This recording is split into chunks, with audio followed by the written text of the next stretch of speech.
Hello दोस्तों, नमस्कार। Deepika academy पर आप सभी का हार्दिक स्वागत है। जैसा कि आप लोगों के काफ़ी लंबे समय से कमेंट्स आ रहे थे, तो उस स्ट्रेटजी को लेकर के सी सेट के लिए यहाँ पर आपको कंप्लीट इन्फॉर्मेशन दी जाएगी। अगर आप इस वीडियो को पूरा अंत तक देखेंगे तो 80 प्लस स्कोर सी सेट में या 85 प्लस स्कोर सी सेट में कौन सी बुक या किस प्रकार से किया जा सकता है, और जो लास्ट के 7 दिन बचे हैं उनमें आप क्या पढ़ें और क्या नहीं पढ़ें।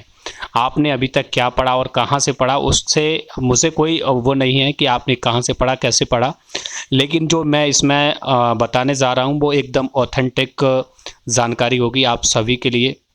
और ये वीडियो आपके लिए काफ़ी यूज़फुल होने वाला है, क्योंकि ऐसा मैं क्यों कह रहा हूँ, आप इस वीडियो को पूरा अंत तक देखेंगे तभी सारी बातें क्लियर हो पाएंगी कि जो मैं बता रहा हूँ वो सही है या फिर गलत है। सबसे बड़ी गलती आपकी यही रहती है कि आप पूरा ध्यान से सुनते नहीं हैं और फालतू के कमेंट करना स्टार्ट कर देते हैं। तो सभी लोगों से मैं यही कहूँगा, पहले आप पूरा ध्यान से सुने अच्छे से कि मैं आपको क्या बताने जा रहा हूँ और क्या आपको करना चाहिए, क्या नहीं करना चाहिए। सबसे पहले आपके लिए जो पढ़ना ज़रूरी है वो देखिए, सी सेट में कंप्लीट करने के लिए आप क्या कर सकते हैं। सी सेट के लिए जहां से आप एक अच्छा स्कोर कर सकते हैं।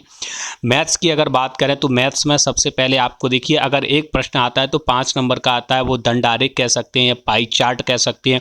दोनों प्रश्न आए तो 2 क्वेश्चन आए, यानी कि तो 2 क्वेश्चन से 10 क्वेश्चन कंप्लीट होंगे। यानी एक पाई चार्ट का आता है तो पाई चार्ट से 5 क्वेश्चन कंप्लीट होते हैं। ऐसी दंडारेख में है, तो इस प्रकार से इनको सबसे पहले आपको कवर करना है। अभी आपको भांति भांति के प्रश्न हैं, वो कहाँ से आसानी से कवर कर सकते हैं, तो उसके लिए सबसे जो बेस्ट बुक है आपको आर एस अग्रवाल से ही कवर करना है। पीछे का जो पोर्शन दिया है, टेबल वाले भी प्रश्न हैं, रेशियो वाले, उस प्रकार से उसमें सारे टाइप के क्वेश्चंस ऑलरेडी दे रखे हैं और कहीं ना कहीं उन्हीं के इर्द गिर्द ये प्रश्न पूछे जाते हैं। तो उससे ज़्यादा बेटर बुक मुझे कोई नहीं दिख रही जहाँ से आप एक अच्छा सोर्स प्राप्त कर सकें। साथ ही साथ देखिए, ये तो आपका इसका हो गया। इसके अलावा आपको मध्यका, बहुलक और परसर वगैरह ये थोड़े बहुत आपको अच्छे से कवर करने होंगे। तो यहाँ से भी प्रश्न कभी कभी पूछ लिए जाते हैं। मध्यका, बहुलक, इनकी जैसे कि मेंस में ये परिभाषाएं पूछी जाती हैं, लेकिन प्री में ऐसा कुछ नहीं है। प्री में सिर्फ और प्रायिकता से क्वेश्चंस पूछ लिया जाता है कभी कभी, तो प्रायिकता को भी थोड़ा आप अच्छे से देख लें। सिर्फ आपको मोटा मोटा पढ़ना है, यानी कि जो हाईलाइट प्रश्न होते हैं उन्हीं को आपको अच्छे से कवर करना है। साथ ही साथ आपको देखिए, परसेंटेज में ऑलरेडी वो जो ऊपर ऊपर के जो प्रश्न होते हैं मोटे मोटे, यानी कि जो हाईलाइटेड प्रश्न होते हैं उन्हीं के बेस पर प्रश्न पूछे जाते हैं। इसी प्रकार से आपको प्रॉफिट एंड लॉस कवर करना है अच्छे से। टाइम एंड वर्क इसी प्रकार से आपको पढ़ना है। साथ ही साथ आपको SICI भी इसी प्रकार से कवर करना है। ठीक है, तो ये जो मोस्ट इम्पोर्टेंट टॉपिक है मैथ्स के, उसके लिए मैंने आपको ये सजेस्ट किया है। अगर इन टॉपिक को आप ऑलरेडी अच्छे से कवर करते हैं तो काफ़ी अच्छा स्कोर किया जा सकता है। ट्रेंड भी आप थोड़ा बहुत पढ़ लें, जहाँ से कि प्रश्न बनने की ज़्यादा संभावना है। साथ ही साथ देखिए, सिंप्लीफिकेशन से भी 1-2 प्रश्न आते हैं, तो सिंप्लीफिकेशन को भी थोड़ा आप देख सकते हैं, मेरा मानना यह है।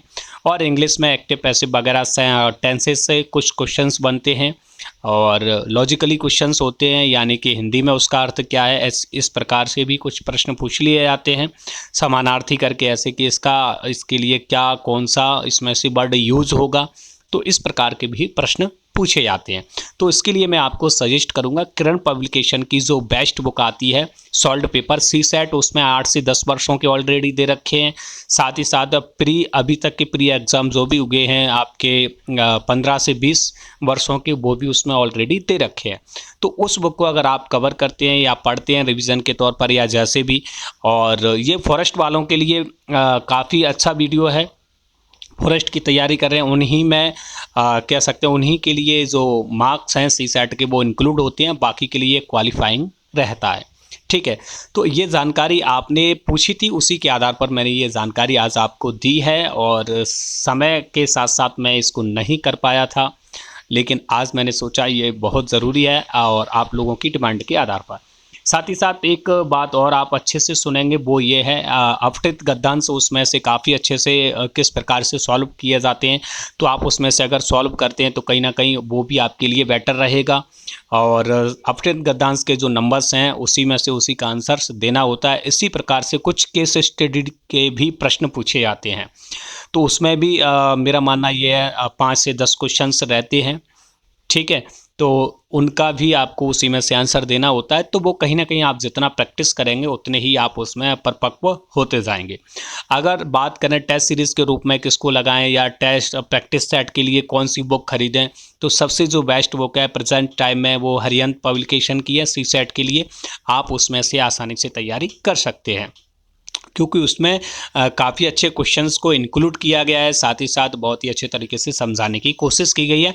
और ये सिर्फ मैं इसलिए सजेस्ट कर रहा हूँ कि उससे आपको एक एग्ज़ाम का फॉर्मेट पता चल जाएगा कि इस प्रकार के प्रश्न पिछले विगत वर्षों में पूछे गए थे, साथ ही साथ आगे पूछे जाने की संभावना ऐसी ही रहेगी। तो यानी कि आप कहीं ना कहीं उन प्रश्नों से थोड़ा बहुत पहले से ही आपको इन्फॉर्मेशन मिल जाएगी, तो कहीं ना कहीं आपको कोई दिक्कत नहीं आ सकती है, मेरा मानना यह है।